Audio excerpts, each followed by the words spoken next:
What's up guys, Nick from VapeMeet here. If you've watched some of my other videos, it's pretty easy to tell that I have a thing for pod systems. One of my favorites has been the Nord by Smok. It has some of the better performance that I've seen so far, but that might change today.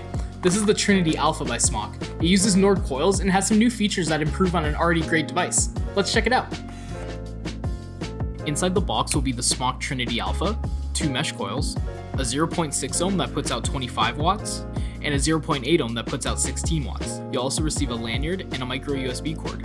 The Trinity Alpha has some pretty impressive specs. It has a 1000 mAh battery with an LED indicator above the USB port. The pod will hold 2.8 mils of e-juice. Although it comes with 2, it's compatible with all Nord coils, including the 1.4 ohm ceramic. This means you can really tailor how it vapes to your personal preference. Setup is similar to the Nord and really easy. Choose a coil and prime it by putting a drop of e-juice on the outer hole and about 5 down the top. Release the pod by pushing the switch on the top and pulling the pod out. Push the coil into place. On the top of the pod, slide the filling cap back and fill with e-juice. Today I'll be using our brand new release, Lemon Layers by Dolce.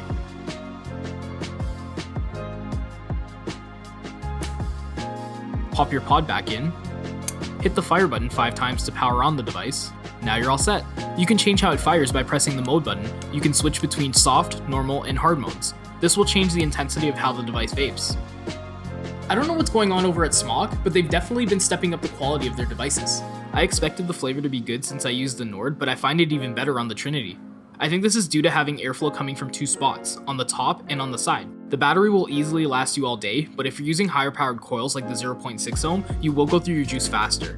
Though, this isn't a bad trade-off considering how great the flavor is. I was a little worried about the filling cap accidentally loosening, but after extensive testing, it seems to stay in place with no issues.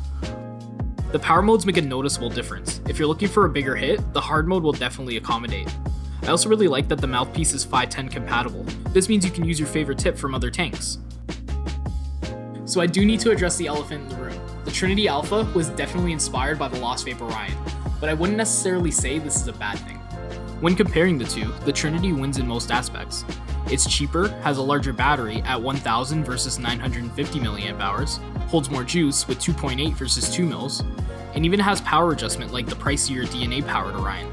You also have more options for resistance since you can interchange coils. The only thing the Orion has over the Trinity is adjustable airflow. This wasn't a huge deal for me, but if you're picky about airflow, it might be something to consider. Honestly, I think the Smok Trinity Alpha might have what it takes to be one of the best pods of 2019. It does everything you want from a pod system and it does it very well. If you're on the market for a new device, I highly recommend checking it out. You can pick the kit up in store or online at VapeMeet.ca.